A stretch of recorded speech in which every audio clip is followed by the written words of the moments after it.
It's Thursday, March 27th, and you're listening to the Geek at Geek News Central, the longest continuously running tech podcast.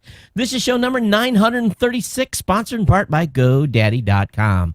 Get 32% off at GoDaddy, or pick up a domain name for $2.95. All of my specials are available at geeknewscentral.com/GoDaddy. Geek News Central is a proud member of the Tech Podcast Network. Hey, folks, got a great show for you. You know what comes next. Strap in. Here it comes. All right, people, I need a go, no-go for the Geek News Central podcast. Digital archive recorders. We're go fly. Microphone. We're go fly. Video feed. Go. Web browser. Go. RSS data stream aggregator. Go fly. Interflux Toddism suppressor. All right, I'm confused. Host readiness check. Welcome to the show. Welcome to the show. The Geek News Central podcast is a proud member of the Tech Podcast Network. If it's tech, it's here. All right, ladies and gentlemen, we are ready to go. Cue Todd in 5, Button, who's got the button? 4, There is no cause for alarm. 3, Everybody hold on to something. 2, Just press the button. 1. Aloha and welcome to Geek News Central. My name is Todd Cochran. I want to welcome you to the show. I've got a great show lined up for you tonight. And, of course, I want to give a warm welcome to all of the longtime listeners and viewers of the show. Thanks for being here. Thanks for staying subscribed. And I've got a whopper of a show for you tonight. I've got a story to tell you that is going to absolutely blow your mind. And it's all about a company that within a span of 3 hours lost my business pretty much forever. And we'll talk about that here in a few minutes. But I'm going to give you guys a warm welcome.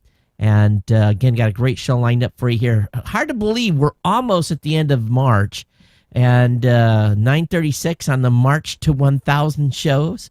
So glad you're here again. Hey, again, we want to make sure that you get subscribed. And really, to do so, all you got to do is visit the website at geeknewscentral.com and really subscribe to the show right on the website. You'll find a link on the website as well for the newsletter. Get signed up for the newsletter so you never miss a single episode.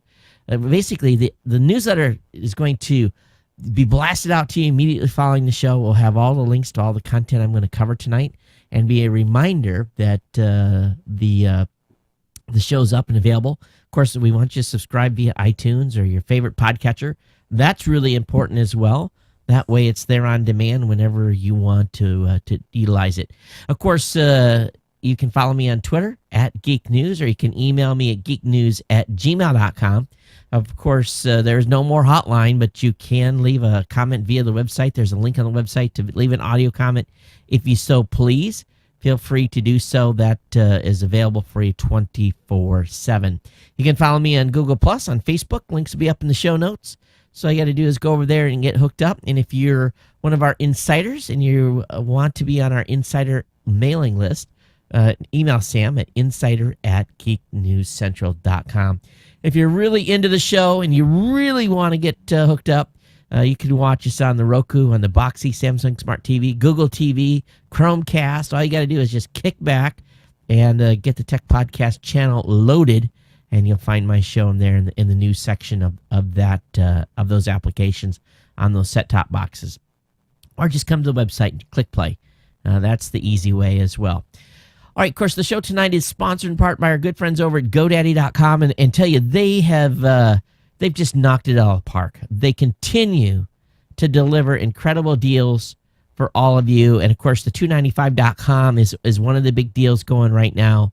And but we've got a host, absolute stockpile of codes for you to use at geeknewscentral.com/GoDaddy.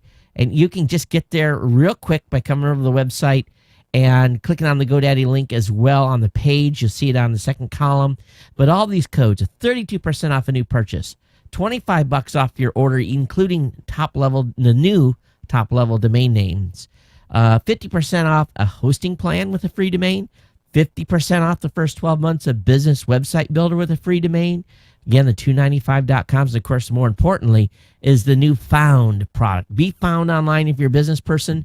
Right now, customers are searching for you in your local community, and we want them to continue to find you in every avenue possible. So get Found and work with GoDaddy, and they'll get you everywhere. and get 10% off on that product by using the promo code FOUND5. So all the codes are on the website. So definitely get over there and utilize them to the best of your ability and share them with your friends. Experiment. If you get a discount, I've got some server stuff going on, buying some new servers, and those are huge. And I can use that 32% off code on a server. You're talking about $1,000. That's like $320 off. And that's huge when you're picking up a new product. So don't forget our Go 20 off 2. Again, a Go 20 off 2. It's good for renewals. Shh. But those are available for you to use that. So again, all the codes are on the website at geeknewscentral.com. Use them and share them. Tell your friends about them. Buy your friend a domain. Buy your friend a hosting account. At the prices that they're available at, 5 for all my friends. But anyway, thanks GoDaddy for being a longtime sponsor here and putting together some incredible deals for all of you to utilize and saving money when you're picking up a domain name or a hosting account or a server or a virtual dedicated server or whatever product you may be picking up over there at GoDaddy. So anyway, let's just talk a little bit here. This coming Saturday for the new media show, it's just going to be Rob and I. We kind of decided just kind of wrap it down and have a time to kind of talk and get caught up. Instead of having a guest on board, we're just going to cover some topics at hand. It's going to be a great show. So if you want to join us on Saturday, you can do so at 9 a.m. Pacific, 12 noon Eastern, or if you're here in Hawaii, 6 a.m. Honolulu Standard Time. Yes, that means I get up at 5 o'clock in the morning to bring the show to you. So don't tell me I'm not going the extra mile, because I am. Again, the insiders, reach out to Sam at insider@geeknewscentral.com. Again, if you just want to just reach out to me on the show and send an email, that's real easy to do so. As well by drop me an email at geeknews@gmail.com. All right, I want to talk just a little bit. Again, show 1000. I've had a couple of people email me directly and said, Todd, I'm interested in coming to Hawaii for your 1000th show. So we've got a couple. Let's see where this can lead. Should be a lot of fun. And I'll get you some dates, some tentative dates here in a couple of days, and we can kind of decide whether or not we get enough people to make in a big event, or if it's just going to be a little local event. But I'd like to have you all here, as many of you possible here for show 1000 in Hawaii. Come for a vacation, hang out with your favorite geek, spend some money here as a tourist. Well, and I'm going to give you the local kind tour, so you're going to want to come out. So definitely consider it for show 1000. Again, initial planning. We'll see where this leads as time goes on. All right, I want to share with you a little bit of a, I guess for a better word, story, and one that did not end well, and is continuing not to end well. So yesterday morning, 5 o'clock, I get out of bed, come into to the studio here. Studio's dark, load up email, clicking through, and I see that the folks at Netica, and Netica is the company that I have used really for a long time to do DNS for a lot of my domains. And why? It's just easy. I can set up a DNS account with a domain literally in like 30 seconds. I mean, it was really, really simple. I could have been using the DNS system at GoDaddy, completely capable. Just, take a little bit longer to set up. So I had everything set up on Netica.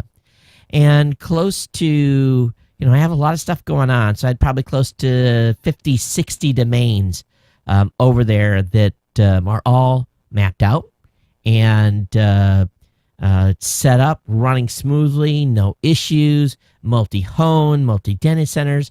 And I find out that morning that Netica.com was being acquired by Dyn, or had been acquired by Dyn.com. Now, you guys know that Dyn.com has been a sponsor here before, a little over a year ago, and we talked about their products and services, and they've got a great lineup of products and services, and I really had no issue with anything that they're offering. I've got a couple of things over there that I have utilized. I've got some domains there. I've got some redirect stuff. Really, I use their product, but not on a big scale, not with a lot of domains. So this is about 5:30 in the morning, right? So I thought, oh man, what's this going to mean? Do I mean I'm going to have to switch to Dine? And I thought, let me. I'm not going to worry about that today. I got a lot going on, and let me go ahead and just continue with my business. Because I'm figuring they're going to send an email saying what the transition plan is, what we're going to have to do, da-da-da. So I'm in a conference call, and my phone starts buzzing because someone else is trying to call me. I look at it, and it's a number I don't recognize. It's about 3 hours later. And so I get off the conference call, and the person had left a voicemail. And so I load the voicemail up, and it's this guy, Justin, from Dine. He's, hey, I'm just, I'm your rep, and you want to talk to you. I know you're a loyal customer of Netica, and we know that Dine has acquired Netica today. And I'm thinking to myself, man, they aren't wasting no time to get on the phone and call me. Wow, that's interesting. And then I get an email, and so said, hey Todd, this is email again. I just left you a voicemail a few minutes ago. You and I have never spoke before, so I wanted to reach out and introduce myself. I understand you're a loyal customer of Netica, and recently, Netica was acquired by Dine. 3 hours ago was the announcement, right? So this is the email that's coming in. I want to hop on the phone with you and discuss some of our managed DNS platform options and see how we can best help you moving forward. What's a good time to connect? Best, Justin.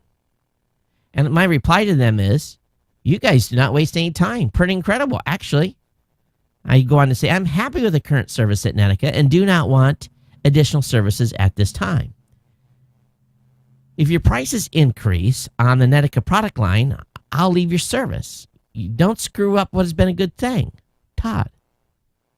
So I get a reply back from Justin. He says, hey, I understand it. Wasn't looking to scoop you off something that has been suiting your needs. When the time comes to make the switch, I want to make sure you're taking care of them the best way possible. So I'm kind of thinking, okay, done with this guy, right? And then comes the email. Just so we're on the same page, you will have to move your services. However, there are many different packages that you can utilize. Please let me know when you have a few minutes to talk. So he tells me in one email that he doesn't want to scoop me off anything, and when the time comes to switch, that you can take care of me the best way. That was good, but he follows up with this acidine response. I mean, almost immediately says, just so we're on the same page. No, we're not on the same page. You have to move your service. However, there are many different packages. I'm like, I don't want to move. I just paid for a year, like 2 weeks ago. So I have to say, so this is my response. I will have to move, ? I just paid for my year of service, and I have no plans to move. I assume this is going to require a lot of updates and changes. This is something I don't want to have to screw with right now. It is apparent that Netica customers are going to get screwed. There was a reason why we're on Netica and not Dine in the first place. The net is basically the lot cheaper. The net is already talking about this acquisition this morning, and your corporate PR people better get the message out to Netica folks in a hurry. This thing's going to go bad on you. I'm already pissed, and I was pissed. You should allow the Netica folks to stay on the same platform we are now. I have no desire nor the time to allocate to a transition now. He goes on, I'm not trying to be aggressive, I promise. I'm trying to be a nice guy and help you move to Dine, as Netica will be shutting off in a month. I understand you just paid for your service, and we'll make the transition smooth and easy. Only thing that may happen, depending on your current scope, is the price will increase. That's why I need to understand your current scope so that I can put you into the appropriate package and keep you as happy as possible. Netica customers will be taken care of with the best service possible. So in no way, shape, or form are we going to screw anyone over. You have my word. I'm just here to help. No, you're telling me I have to move and I have to pay more. That's what you're telling me. I didn't read his email for about 6 hours. I had to calm down. And this is my response. Justin, no need for further communications. I'll be moving my primary domains to another service and canceling my service.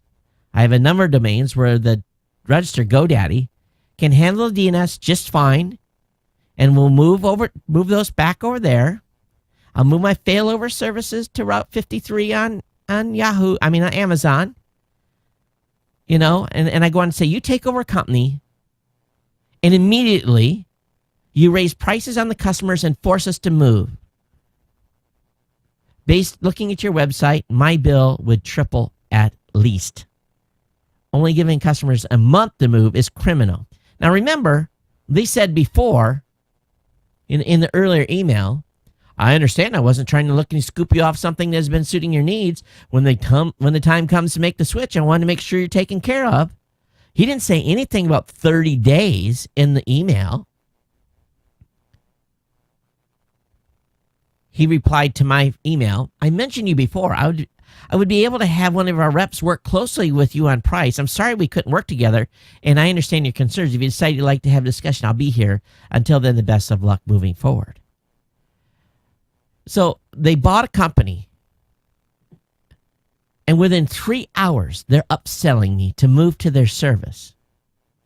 Dine's a great company, but they blew it on this messaging. Did I overreact? Maybe.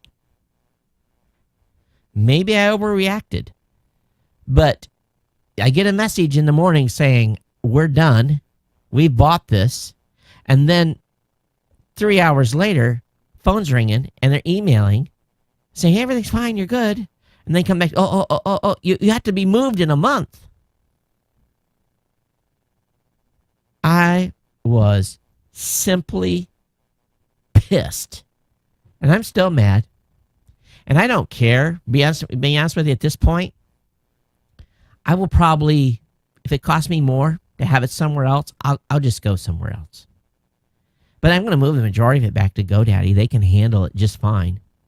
The only reason I did it with Netica before was they had templates and it just made it was faster. Now I deal with a lot of domains. Most people don't. Most people have one. They set up their DNS on GoDaddy and they're done. They don't. It's a 15-minute job. At the most on a single domain to set up DNS. Maybe 10 minutes. But for me, I'm dealing with a lot of domains, a lot of servers, and maybe I got up on the wrong side of the bed. I don't know. But, it really makes me question what's going on over there. I have never, ever in my entire time of doing this show hesitated from blasting a company that's been a current or past sponsor based upon some actions that they have done. And obviously, if Dine comes to me and wants to sponsor the show again, I'm going to have to really take some consideration of that. Because this, and maybe this, maybe they're under this. These folks are under marching orders. Get the 10,000 or 100,000 or how many customers are on Netica now and get them moved. 30 days got to get 10,000 customers moved. That's not an easy thing to do. Especially when you got to change name servers, you got to all this stuff and to do a DNS change. It's a very methodical transition. You just don't. If you screw it up, people are going to go geeknewscentral.com, and guess what they're going to come to? Nothing, because it won't resolve correctly. So I took about an hour and set up like the first 5 domains back on GoDaddy. And over time, over the next week, so I'm going to have to spend a bunch of time dealing with this because this guy pissed me off. And maybe I took it wrong. Maybe I should have expected it. There's nothing, a company buys a company. There's nothing to say they have to keep their policies in place. But you know what they should have done? They should have grandfathered me for the year. I'm good. I've got a contract. I've got a service. Okay, hey, we're going to transition you. Same price for the next year. We're going to help you move. You're not going to have to pay anymore. And then next year, there'll be a decision point whether you want to have to upgrade or whatever we're going to have to do. That would have been the right thing to do. Oh, no. They got to I pay annual. I paid a one-time charge to Netica. And believe me, great price. And maybe that's why they got bought by Dyn. Maybe they weren't charging enough. But this service was fantastic for DNS. And for those of you that said, what's DNS? Domain Name Server. So when you basically type in my.com, it goes to your ISP, to their name server, and it looks me up, just like in a telephone book. It says, Todd's Geek News Central is at this IP, and it sends a little message back to your browser, and off you go. And as soon as it hits my server, my server knows how to direct the traffic through basically a virtual host in Apache, and it basically says, oh, that's Geek News Central. That goes down this slot here and load the web page. Well, if your stuff in the address book isn't right or slow, it can be performance delays. And we don't want that. So I'm going to move some of the critical stuff over to Route 53 on Amazon. Cost me 50 cents a domain plus traffic to do it over there. So, you're thinking about, okay, so where's the price break at? And I can basically, in the way I'm doing my math in my head, because I'm going to move a bunch of stuff back to GoDaddy, because there's a bunch of domains that I didn't need to have on Netica. I'm going to move my stuff back to GoDaddy, and I'm going to move whatever I want to put on Route 53 on Amazon, and my annual bill is actually going to go down by probably $75 or $80. Not a lot, but that's $80 in my pocket to pay power bill instead of paying someone else. So, and probably, in certain instances, a little more higher reliability. I don't know. Time will tell. But what do you guys think? Love to hear your feedback on my little conversation with the Dyn team. Did I overreact? Maybe. But, boy, it probably was a combination of me getting out of bed on the wrong side, being overwhelmed with stuff to do, and then getting, and you just, send me even you go to their website now, there's nothing in there that says you got 30 days. There's nothing that talks about a timeline. Talks nothing about when they're going to shut down. So that their communication, if they had to come out with an email, say, hey, we've been acquired, and for all Netica customers, we're going to transition you over the next 30 days or 45 or 60 to get you moved on to if they would have told me the roadmap from the very beginning and been forthcoming, I wouldn't have been so pissed. I would probably be transitioning to Dyn and maybe paying a little more. But no, they're trying to be sneaky in their communication, in my opinion. And I don't like that at all. None of us do. And maybe this guy's a young sales rep. Who knows? But he really, just the sequence and timing just really struck me wrong. Okay, let's go ahead and I'll get on with that. geeknews@gmail.com. And Justin, if you're listening to this, that's kind of was my mindset. And if the Dyn PR people are listening to this, maybe I'm the only one, but maybe you ought to come up with a PR strategy and have your corporate communication people talk a little more about to the Netica customers. But, I am already a Dyn customer. I do have some services over there. So let's not beat around the bush. So I hope you're watching and just get my perspective. And I'm sure all the other Netica customers are absolutely happy. Not what I'm reading on Twitter. So anyway, let's move on and get into the other tech of the day, because there is some pretty incredible news. Hey, if you're a podcaster and you're looking for media-only hosting of your show, consider bringing your media hosting over to blueberry.com. Use a promo code GeekNews for 1 free month of hosting over there, okay? All right, let's go ahead and charge forward. I spent some time on that. I just had to vent. Haven't had a good vent like that in a while. But, man, big news today. We knew it was coming. Microsoft has made Office for iPhone and Android completely free. Now, there's some caveats with that. And let me get some pages ready here. Tech Meme was just slammed today, 100% talking about this move. And so basically what they've done is Microsoft Office mobile apps for Android and iPhone are now completely free for all home users.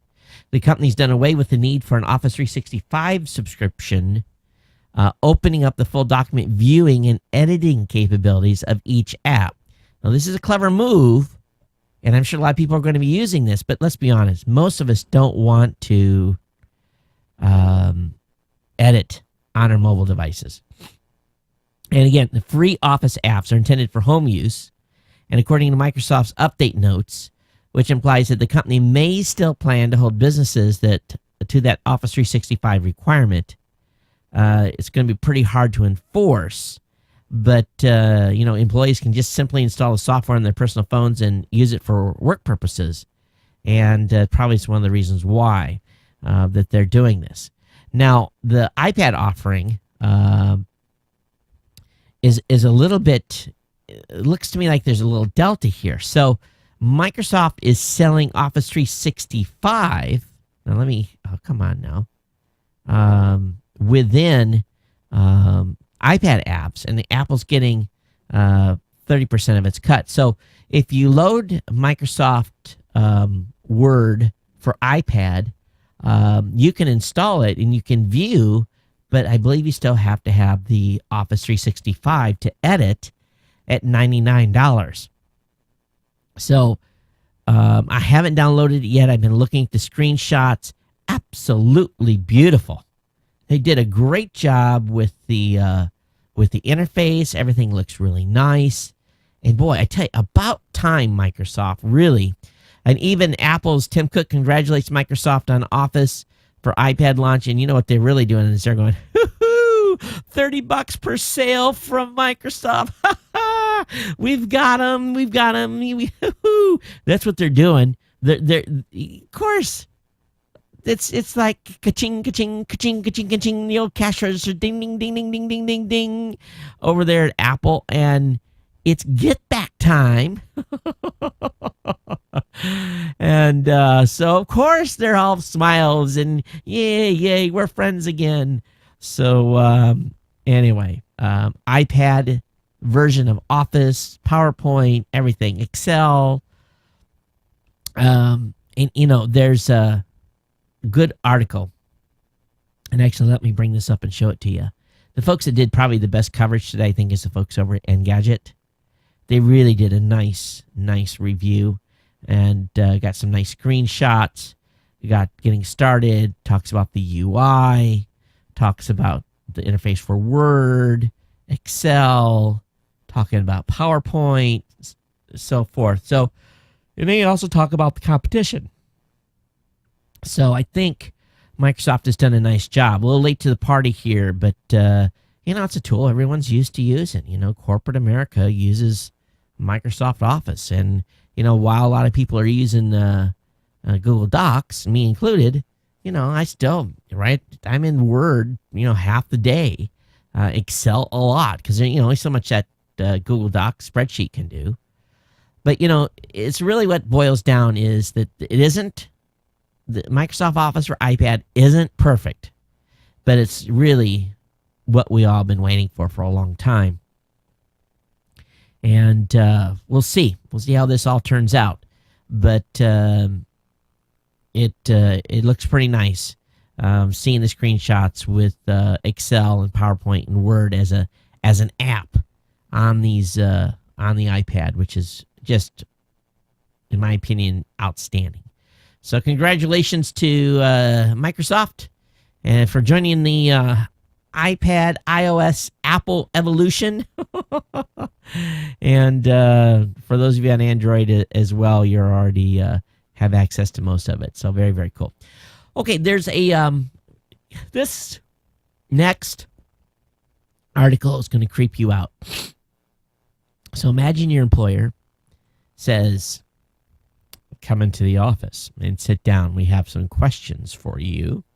You get into the office and you sit down, and there's a computer sitting there. And you can't see the computer screen. You see the back of it, but on the other side of it is a camera.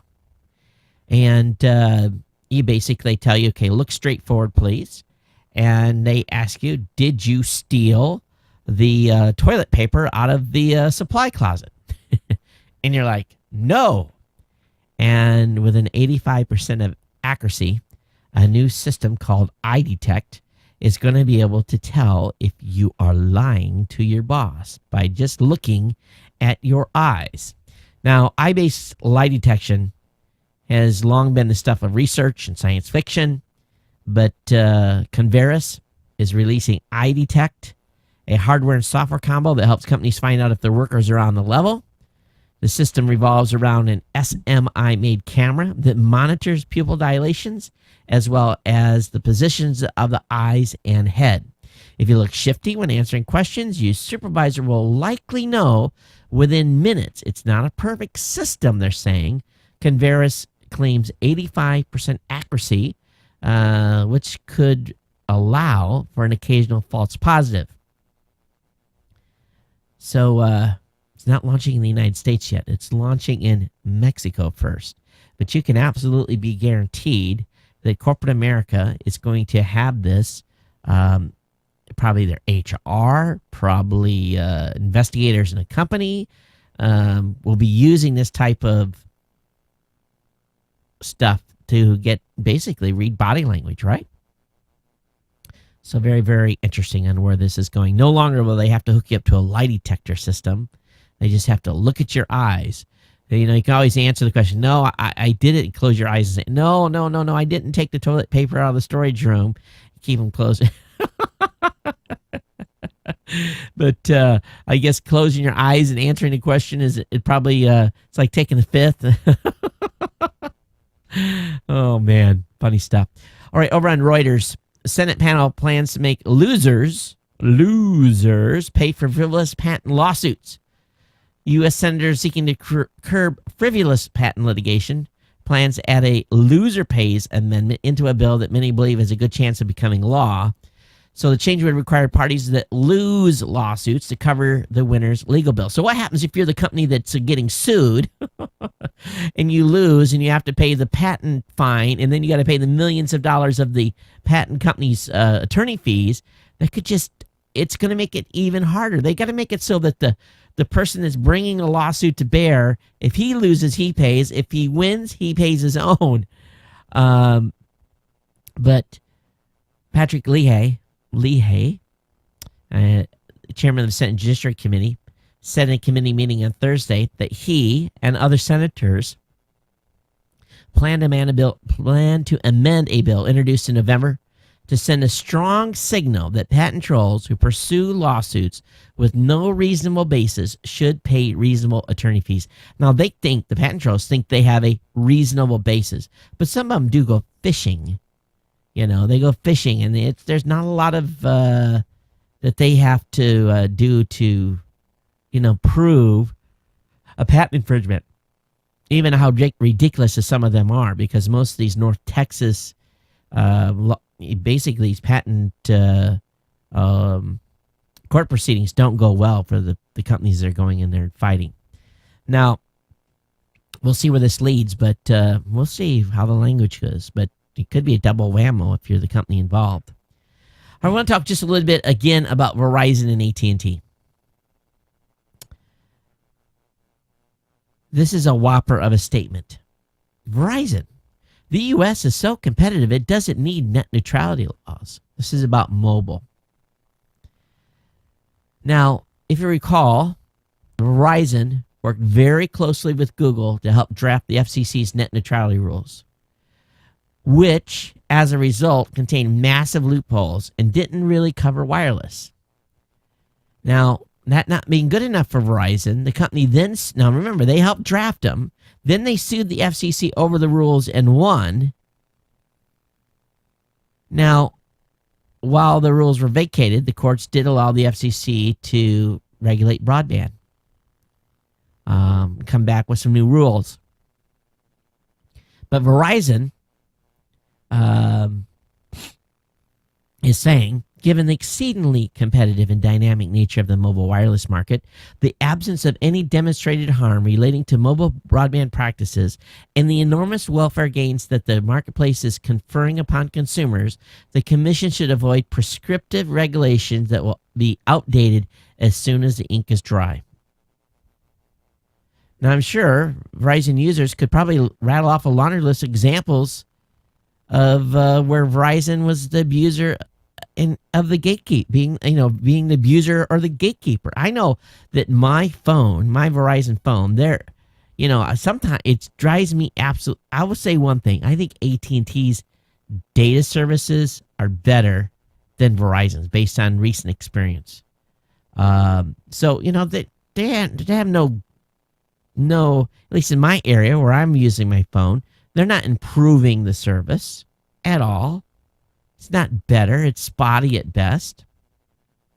So, now jump in here with, did I skip the link? Oh, no. Let me find this here. I want to make sure I covered this. Crap. Okay, here we go. So, next up is AT&T basically saying, no, just take this under consideration. AT&T pulled in a staggering $128.8 billion in revenue in 2013. The company's operating income for the full year totaled more than $30 billion. But according to the company's mobile boss, the extra capacity needed to deliver popular services over the internet to its customers, an expense AT&T should not have to bear. You made $128.8 billion. The company's operating income was $30 billion. They won't want to pay for upgrades to the infrastructure. They want companies like Netflix to do that. Yet you, the AT&T customers, are paying them for a service that they apparently don't have enough money to deliver adequately. AT&T Mobility Chief Ralph de la Vega suggested that picking up the tab for additional costs of streaming Netflix video to AT&T subscriber is not an option. The only two viable options, it seems, are for everyone to pay or for Netflix to pay. We have to provide additional capacity, and so the only question is who should pay for that addition. Should everyone pay for it, or should Netflix? When asked if charging heavy internet users more than other users was a viable option, the executive was quick to make it clear that AT&T does not intend to implement that model as a solution for the capacity consumed by services like Netflix. The pricing models for the customer should be separate from the backbone. The backbone is your cost of doing business. Please, if you're a fan of this show, please tweet, blog. You need, because this is what's going to happen. They are going to be like the mafia. Give me some money, or you're not going to have any business here. Come on, every week, give me some green, and we'll let you have some business. Okay, thank you, Netflix. And then they go over to Amazon. Hey, Amazon, give me some money. Hey, Roku. Hey. Now, we charge Netflix. We charge Amazon. Give me some money. Oh. Hey, Mr. Podcaster, give me some money, or your podcast is not going to go through. Hey, YouTube, come on. Hey, Google, where does it end? Where does it end? It doesn't. They want their cake and they want to eat it too. I've been on a roll here on this for a while. They're becoming public enemy number one with me. So, what do you say about that? All right, let's switch topics here. Google, boy, a UK regulator has approved Microsoft ad that claims Google scans every word of your emails, while Redmond only scans them for viruses and spam. So the UK has basically said that, yes, Google, you can run an ad called Scroogle. And basically, the ad is, in the beginning, Google preached, don't be evil, but that changed in May 31, 2012. That's when Google Shopping announced a new initiative. Simply put, all of their shopping results are now paid ads. In their under-the-radar announcement, Google admits that they've now built a purely commercial model that delivers listening ranks by bid price, and it goes on and on and on. Talks about how they're indexing everything in our email. So they're going to be allowed to run this Scroogled or Scroogler ad in the UK. Kind of an interesting win for Microsoft to get a little shot across the bow. All right, talking about the folks at Roku, the Roku streaming stick has shipped. Roku's new streaming stick is now shipping in the United States online from Roku, Amazon, Best Buy, Target, Walmart. A few other outlets have now reported the news, but I happen to hear the information via a conference that was announced. Basically, the word's on the street. So, new stick is $50. You want one? Send an email to insider@geeknewscentral.com and tell them that you want a new Roku stick. And one of our lovely listeners or viewers is going to win one. Sam will take your entries and forward them to me. Again, insider@geeknewscentral.com if you want to win a $50 Roku streaming stick. I'm going to order one for myself anyway, so we'll order two and get one to one of you. So feel free to basically try to win something here. Good luck. Now, imagine you have a teenager. She's not happy. She comes home, talks about teacher's aide on Facebook, telling her friends, I hate that teacher's aide. Everyone has the teacher at school they don't like, right? And, so the school gets wind of it, and the school says, give me your email password, give me your Facebook password, let me have this. Well, in that incident, what has happened is she had her rights violated, and she went to the basically the ACLU represented her, and the school has settled with her and offered $70,000 as part of a settlement. So it goes to prove that if you work in the Department of Education in your school, you better not be asking your students for their password to their Facebook or email account. You may just cost your school $70,000 or more. And this happened in 2011, so it took a little while for this to make it through. But I guess she's got a couple of years of college paid with this settlement. I guess it pays to complain. Switching to New Zealand, Kim.com is getting political. He basically is forming a political party in New Zealand, and it's ahead of the country's general election in September. It's called the Internet Party. It's a movement for the freedom of the internet and technology for privacy and political reform. .com commented at a press conference in advance of the launch. According to the party's website, its aim is to give you faster, cheaper internet, create high-tech jobs, protect your privacy, and safeguard our independence. Other agenda items include copyright reform, creating a secure digital currency in New Zealand, and the Internet Party even has an app for that.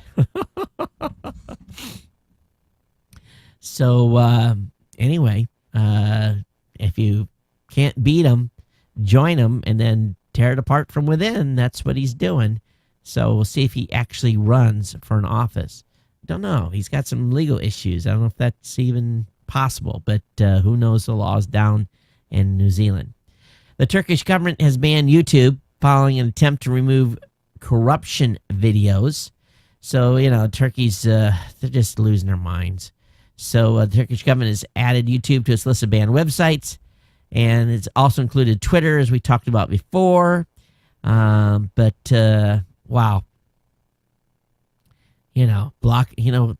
people are still going to get the word out. Videos are still going to go up on the internet. You can't stop this stuff. You really, really can't. Now, if you're a gadget junkie just like I am, Western Digital has unveiled a truly portable Thunderbolt drive for performance freaks. And so this is pretty cool. My Passport Pro, the first dual Thunderbolt storage drive, takes its power solely from Intel's high-speed port. So let's see, what's going to be the price on this bad boy? It's going to be, if you're $300 with 2 terabytes of capacity, $430 for a 4 terabyte drive, this big, about the size of a deck of cards. 4 terabytes, $430 via Thunderbolt. So those are available. I'll have a link up in the show notes on that for you. Hey, next week is a big week. Amazon Video Box. I'm definitely going to order one immediately. I'm going to order as soon as they become available. How many of you are going to order one? Apparently, it's going to happen on Wednesday. So, have your mouse finger ready for the announcement because you can almost be absolutely guaranteed they're going to sell out of these things fast when they make them available. I don't know what the price is going to be, but we know that they're going to be competing against the Apple TV, the Roku. So really, I've got a vested interest in seeing where this goes, and I'm hoping, got my fingers crossed, that this thing is Android-based enough that our app, our Tech Podcast app, will run on the Amazon box. I'm hoping it will just immediately kind of be in the store and will be available to rock and roll. Well, time will tell. We've got it in the Amazon store now. We'll just see what happens with this, but we'll be testing it as soon as we can get our hands on one of the devices for sure. It'd be kind of cool to say whatever the Amazon box is going to be called, then we can add that to our list of devices you can watch or listen to the show. All right, let's switch gears here, a little science. A surprise discovery of 2 rings around a distant asteroid. Observations in have basically found 2 dense and narrow rings around an asteroid called Chariklo, Chariklo, and this is the smallest object by far found to have rings, and only the 5th body in the solar system after the much larger planets Jupiter, Saturn, Uranus, and Neptune to have this feature. They're pretty freaked out about this, but they feel it may be the result of a collision that created a disk of debris, and so this is pretty exciting stuff. But scientists will be checking in on this some more, so we'll keep you advised on that as time goes on. The SpaceX Dragon spacecraft launch was delayed by ground radar outage, so I think they're going to. When are they going to try again? They're going to push the no earlier. They can't launch no earlier than April 10th. So the launch was supposed to happen yesterday. So we'll keep you advised on that. But a ground radar outage. It's pretty important stuff. Mars-bound comet. If you didn't know this, later this year, a comet is going to have a close grazing call with Mars, about 84,000 miles above the surface. So it should be pretty spectacular. But new Hubble observations, along with other recent images of the comet sighting spring, basically are showing that this thing's got like 2 tails, a split tail. So there's lots of Hubble photos up and available. I'll have the link up in the show notes for you to check out. The astronauts and cosmonauts that were heading to the International Space Station, they missed making their 5-hour rendezvous, something to do with some sort of burn that didn't happen. But they did dock at the ISS this afternoon or this evening, and it looks like they're on board and moving forward with science activities, probably sleeping after being cramped up in that Soyuz for 3 days. There's a pretty cool article on Slashdot, and I'm not going to go into it, but it's a bunch of people asking John McAfee questions, and it's a question response thing right on Slashdot. Have that up for you to take a peek at. Sometimes we're just shocked at the stupidity that's going on the internet. eBay Japan created passwords for accounts based on a combination of usernames plus a static salt. So what that really means is it allows anyone with knowledge of it to access any account. The salt, which should have been random, was a combination of 1, 2, 3, 4, 5, 6. So, this is just, it's just really incredible. It really, really is. And it just makes you go, because a lot of people don't change your default passwords. If you know the right combination, you can get into someone's account. Pretty crazy stuff. There's a lot of, yesterday my phone rang, and I have let me see if I can hold it up and not have it scammed here. I have a United Chase Visa card. And this is my fourth card in a year, fourth replacement card, because yesterday morning someone charged $6.17 someplace in Florida with my previous card. Fraud alert was triggered, and they canceled the old card, and believe it or not, got me a UPS new card that came in this afternoon. So, I was already upset because it was my fourth card in a year, and fourth breach. And, I use this card pretty exclusively everywhere I go. So I guess it's not surprising. But my wife has a Chase card, separate account, under her own name. And this morning, she gets a fraud alert. So within 24 hours, we've had 2 of our primary credit cards here at the household compromised. And we're both just kind of looking at each other like, I think hers was a $40 charge someplace. They didn't get very much between the two of us. They got $46, but they had to UPS me her a new card tomorrow, and all the stuff you have to go through because I pay because it's a point card and I get to claim the miles. I pay everything with it. I pay my electric bill. I pay my water bill. I pay for a pack of gum. I pay it with my credit card because I get points. And I pay it off every month. They get one bill, and it's just, it's going to my banking system, and I am able to issue, one payment. Or actually 2, one for mine and one for my wife. But now I just got to go through now and change all those stuff. But next year, there's going to be some changes. We've talked about this a little bit, but MasterCard and Visa want all U.S. retailers to install payment terminals capable of accepting the EuroPay MasterCard Visa EMV smart cards. And if they don't, they're going to face increased liability when a card is hacked. Basically, you have to use a PIN every time you use your Visa card. And so we'll see where this goes. I'd rather use my fingerprint or something like that. But then again, at some point, someone will start copying fingerprints, I'm sure. But they're going to be using, we'll all have to have PINs with our credit cards, which is going to be kind of a pain in the butt because if you carry more than 1 or 2 cards, you're going to have to remember each number separately, right? So we'll see where this goes. But EMV chip cards are coming to those of us in the United States. And maybe my wife and I won't have to have 4 new cards every year because some knucklehead has double swiped my card and tried to sell it for I'm glad they didn't get much on mine. The person that bought my card probably paid more for the card than they got charged for it. All right, Sprint is in talks with Dish on broadband partnership. So basically, Sprint saying it, they have satellite and we have the network, and we want to collaborate. So that is in the news. We'll see where that leads. Of course, what's going on with the SoftBank thing. Google's produced a pretty cool video. It talks about how Google handles 50,000 government requests for information each year. I watched this video. They must, those poor folks that are doing this job must be run ragged.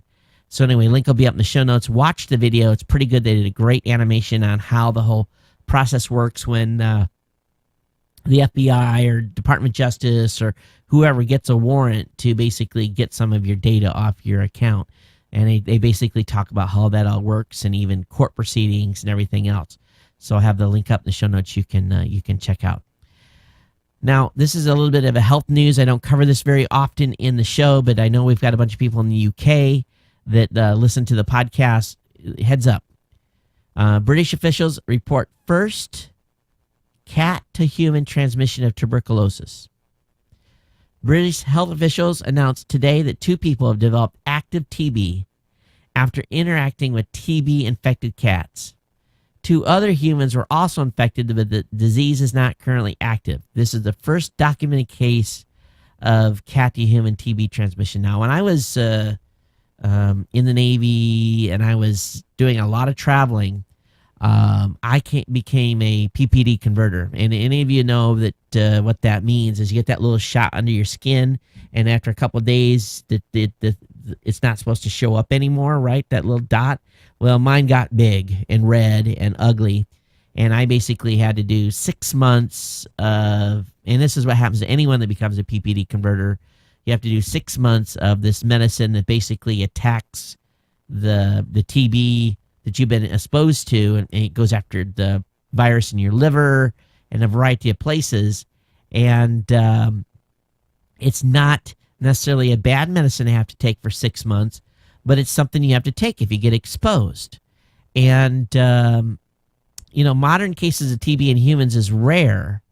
And so when they do occur, they happen for a variety of reasons. But TB does still infect humans, and it can be deadly. So if you're not getting a physical every year, please make sure you do. And when you do, when they do the skin test, pay attention to that thing. If you become a converter, take your 6 months of medicine that they're going to make you take every day. You have to go in for checks, blood checks every month. But it's just one of those deals. But this is pretty scary. A cat to human transmission. Now, they don't say what we can do for the cats, but if this is making a jump, we could be in, this could be very, very bad epidemic type stuff. And so just be aware of it, okay? Especially those of you in the UK, and I'm sure you're hearing about this in your local newspapers. All right, Facebook is saying, now, I think someone on Facebook is smoking too much of the ganja, because Facebook is saying they're going to use satellites and drones to spread the internet. Facebook has made a contract with aerospace and communication experts from NASA's Jet Propulsion Laboratory and its Ames Research Center, and they're going to be working on them with the new Connective Lab project. And basically says, today we're sharing some ideas of the work Facebook's Connective Lab is doing to build drones, satellites, and lasers to deliver the internet to everyone, Facebook's chief executive Mark Zuckerberg said in a post on Facebook. I think they're getting a little punch drunk with all the cash they have.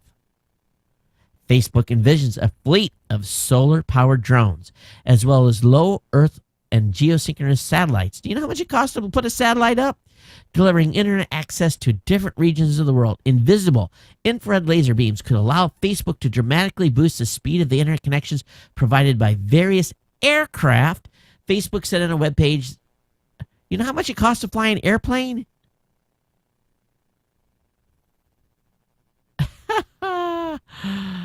This is just like Google and their moonshot stuff. Wow. That's what happens when you have so much cash, you don't know what to do with it.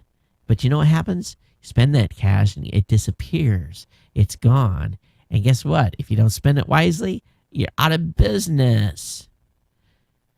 All right, there's a new NSA bill from the House Intelligence Committee aims to head off future challenges to the legality of national security letters. And everybody's like, oh, that's kind of cool. Well, not 100%. Apparently, it makes it a little easier to do some things, a little harder to do others.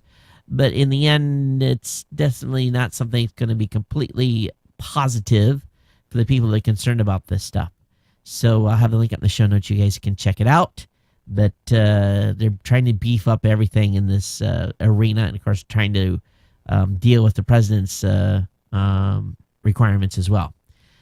All right, this to me is really kind of the most crazy story that we've been following for a long time about the no-fly list. God forbid you get on the no-fly list, because, you be honest with you, you're screwed if you do, because after 7 years, only one person has been able to get off the government's no-fly list. Now, this is at least being a court order. I don't know if people have been removed because they were put on by accident and so forth. But a judge actually has basically said that this person must be removed from the government's various watch list. And this only came after a trial where the FBI agent said, hey, I checked the wrong blocks and this person shouldn't have been on the list to begin with. But the person's been on this list for a long time, since 2006. So, boy, God forbid you get on that list. You basically piss the wrong person off or say the wrong thing or become a target. Just imagine not being able to fly or get on trains, and that could really impact someone in a big, big, big way. And I'm sure most of the people that are on the no-fly list are probably people that we don't want coming to this country. But there's been these weird onesies and twosies of people that you're like kind of scratch your head if the stories are as they say they are, and makes you really, really wonder a little bit. But there's definitely no due process. There's basically no recourse. The redress procedures the U.S. government provides for those who have been wrongly or mistakenly included on a watch list are, according to the ACLU, wholly inadequate. Even after people know the government has placed them on a watch list, the government's official policies refuse to confirm or deny watch list status, nor is there any meaningful way to contest one's designation as a potential terrorist and ensure that the U.S. government removes or corrects inadequate records. The result is that, according to the ACO, innocent people can languish on the watch list indefinitely without real recourse. And, of course, no one knows the true numbers of the folks that are on the list.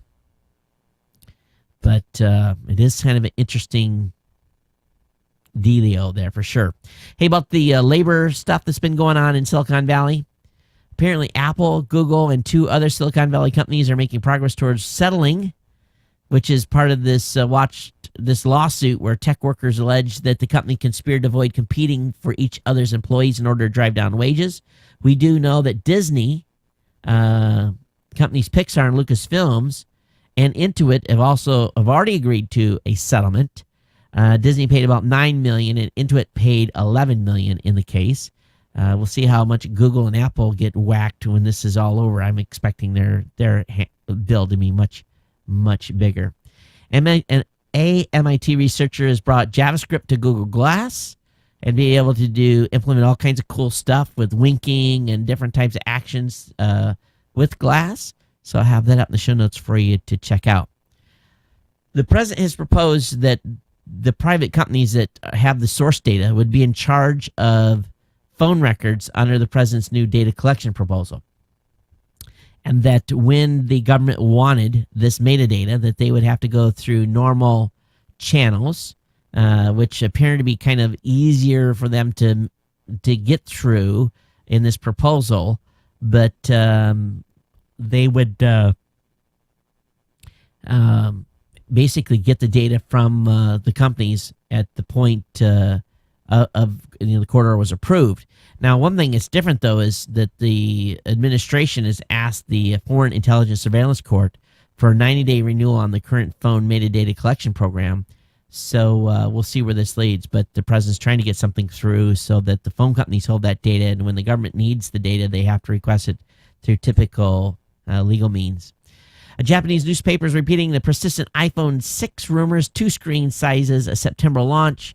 A 4.7-inch and a 5.5-inch display is what the plan is. I can't wait for a bigger phone. I really can't.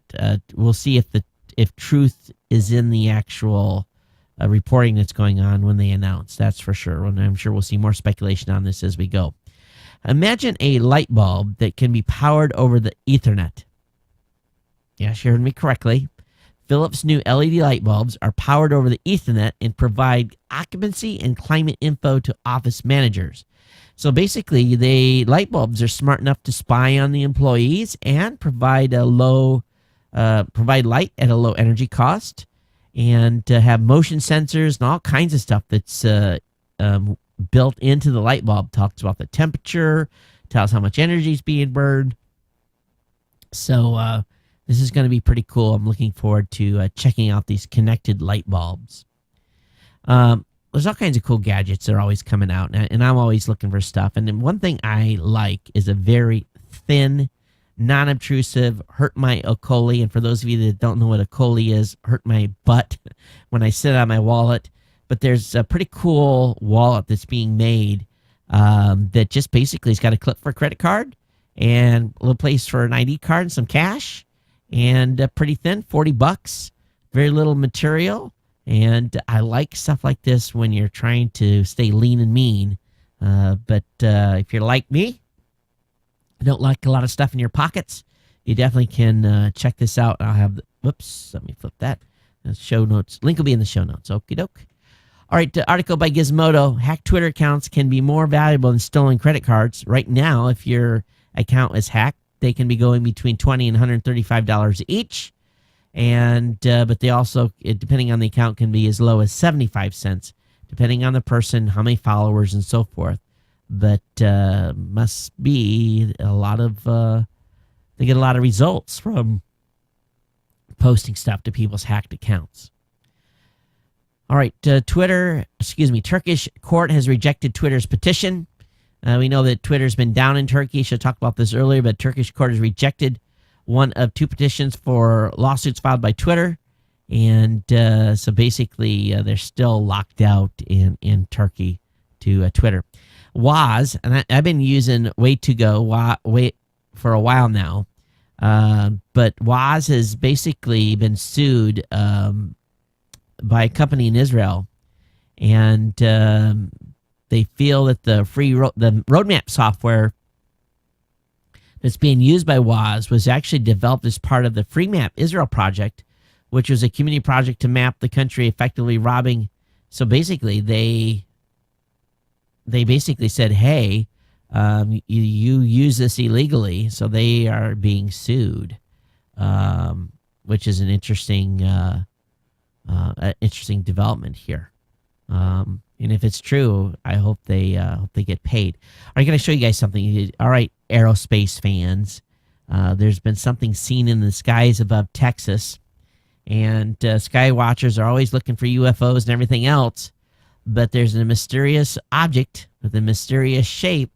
Most certainly, what they're basically guessing is a military vehicle over the skies of Amarillo, Texas, on March 10th.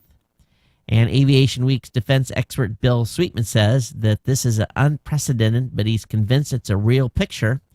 So we got some new stuff probably flying out of Area 51, I would imagine, if this is what people are seeing. You know, for many, many years, people have spotted stuff in the air that didn't quite look right.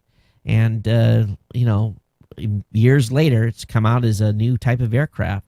Not surprised at all. You would think that the Department of Defense and so forth would be, keeping under wraps their latest technology. But someone got themselves a shot of this thing. Pretty hard to hide a aircraft in the daylight, especially when it's throwing out a heck of a contrail. Hey, Arrow's getting ready to go to the Supreme Court. The Supreme Court will hear arguments in the case on April 22nd, and they filed some of their briefings today with the Supreme Court. The write-ups are pretty good. I'll have the link up in the show notes for you to check out.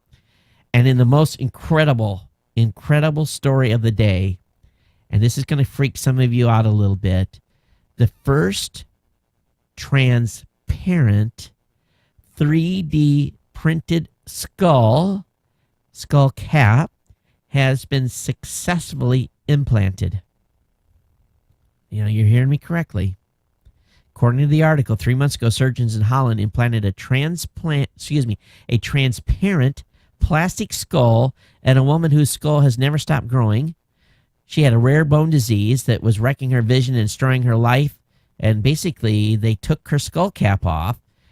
Basically, they did a 3D modeling before they went into surgery, and they actually printed her a new skull cap. Now, what's really bizarre here, and I have to be pretty honest with you, this thing's clear, so you can see the brain. Yeah, I'm serious. You can see the brain from this skull cap. And I'm just kind of like weirded out just a little bit. Amazing what they've been able to do with technology. But what do? They mount hair to that then? Or how's that going to work? But, they can look at her brain. They can take this thing off, and she's going to be going to the doctor's office and unpop the wig and look at her brain. Does that not weird you guys out a little bit? Why would they make it transparent, for God's sake? But that's what they're doing. You fall down, crack your head on this thing. Hey, Doc, I busted my skull cap. Can you change me out here? Wow. But they're using PEKK, thermoplastic, to do a 3D printed implant. Incredible. I mean, absolutely incredible. And I thought the brain actually kind of attached to your skull. Is it loose in there? I'm not a medical doctor. Someone tell me, please, because I'm weirded out. When you see this picture, you're going to get weirded out. They're talking about now that this is going to be able to, they're going to be able to do stuff with examining the brain without ever doing any invasive surgery. Like, my God, how invasive is it already to replace the skull cap? That's pretty big. But that was a wowzer for me today. Oh, hey, if you get your tuition paid in North Korea, and I'm sure a lot of people are lined up wanting to go, I just wonder how many foreign students they have that go to North Korea to attend a university there. I'm sure they have a great educational system. But male university students in North Korea are now required to get the same haircut as their leader, Kim Jong-un. You seen that dude's do? He looks about as an idiot as they come when it comes to his haircut. But the state-sanctioned guideline was introduced in the capital of Pyongyang about 2 weeks ago. Radio Free Asia reports it's now being rolled out across the country. Although some students have expressed reservations about getting the look, they're saying our leader's haircut is very particular and you must follow and do it or you will be killed.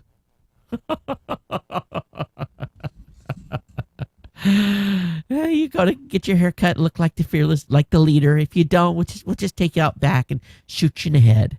Oh my God. Oh, a bunch of dorks running around in North Korea looking like idiots from that dude's haircut. What it really looks like. He looks like he's one of those guys that uses a lot of grease in his hair. Oh man. You just have to feel for him. They're already living in a screwed up country. They really are. They give me a shot for saying the wrong thing, and they're going to have to now wear their hair the same as that guy. Oh my God. And they're inside, they're like, why me? But I guess, they're probably all happy to do that, for their fearless leader.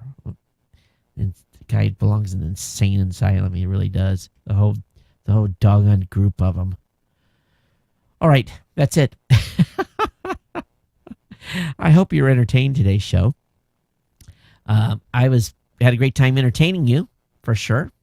And let me go ahead and read this. Hey, Todd, just want to make sure. I got this from Mike Mackley. He says, hey, Todd, I wanted to just make sure you'd seen this post. This is a more accurate picture of the new relationship between Comcast and Netflix. I do appreciate that, Mike, for providing that. And also, I got an email from Justin say, hey, Todd, he want to let you know the past 2 or 3 weeks, audio podcast at GNC has been heavy on the bass. It's not too bad if you listen to the podcast on computer speakers, but if you use the new Apple headsets or headphones with rich bass, it can be a bit much. So get it cranked back, and I'll try to watch out for that. So thanks, Justin, for the heads up. Also, let's hear what else. I think that's it. That's all we got tonight. So let's wrap this thing up and get everybody out of here. Thanks for being here. Hey, Spitballs in the chat room. Thanks for being here as well. But again, what do you think about that whole Netica/Dine thing? Did I overreact, or was I within my right to have smoke coming out of my ears? One way or another, said my piece, and maybe Netica will listen, and Dine will listen and maybe make some changes and do some communication with their new customers. So, again, it's been my pleasure to bring the show to you tonight. Don't forget about our sponsor, GoDaddy. Take care of GoDaddy because GoDaddy takes care of me. And really, they keep this show moving forward, keep the light bill paid, keep my family fed here in lovely Honolulu, Hawaii. It's been my pleasure to bring the show to you tonight. Thanks for being here. We'll see you next time. Take care. And aloha.